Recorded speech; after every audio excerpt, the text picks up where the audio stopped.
اور وہ وقت یاد کرنے کے قابل ہے جب تمہارے پروردگار نے فرشتوں سے فرمایا کہ میں زمین میں اپنا نائب بنانے والا ہوں۔ انہوں نے کہا کیا تو اس میں ایسے شخص کو نائب بنانا چاہتا ہے جو خرابیاں کرے اور کچھ تو خون کرتا پھرے؟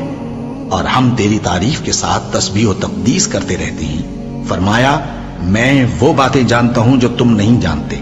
اور اس نے آدم کو سب چیزوں کے نام سکھائے، پھر ان کو فرشتوں کے سامنے کیا اور فرمایا کہ اگر سچے ہو تو مجھے ان کے نام بتاؤ۔